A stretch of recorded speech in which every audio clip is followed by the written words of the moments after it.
ભરૂચના જાડેશ્વર રોડ ઉપર આવેલ રચનાનગર સોસાયટીના કોમન પ્લોટ ઉપર મુકાયેલા બેસવાના બાકડાના વિવાદનું કેન્દ્ર બનતા બે વિરોધી જૂથો પૈકી એક દ્વારા કલેક્ટરને લેખિતમાં જાણ કરાયા બાદ બીજા જૂથે પણ લેખિતમાં આવેદનપત્ર આપી કાયદેસરની કામગીરી કરવા માંગ કરી હતી।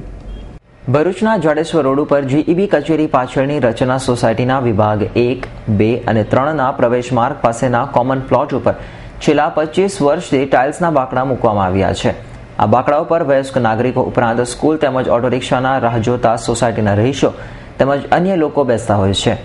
ગતરોજ રચના સોસાયટી સિવાયના કેટલાક રહીશોએ કલેક્ટરને આવેદનપત્ર આપી આ બાકડા ઉપર બેસનારા દ્વારા ઠઠ્ઠા મસ્કરી થતી હોવાની ફરિયાદ કરાઈ હતી। આજરોજ રચનાનગર સોસાયટીના રહીશો દ્વારા કલેક્ટરને આવેદનપત્ર આપીને કોઈ પ્રવૃત્તિ ચાલતી ન હોવાની જાણ કરી હતી। और 30-35 साल से ये जो बेंच हमारी लगी हुई है और हम लोग ये सब जो हमारे साथ हैं सीनियर सिटीजनशिप सब लोग इतने हैरान हो गए हैं। ये जो बाहर के लोग आके हमारे को इस तरह से हैरान कर रहे हैं and we are thinking that कि हमको अच्छा से न्याय मिलना चाहिए। ये लोग बहुत हम लोगों को हैरान कर रहे हैं काफ़ी दिनों से, 2 बेंच हटाने के लिए लगभग हम लोग 2-3 महीनों से काफ़ी हैरान हो चुके हैं। अभी सैयद, S9 न्यूज़, भरूच।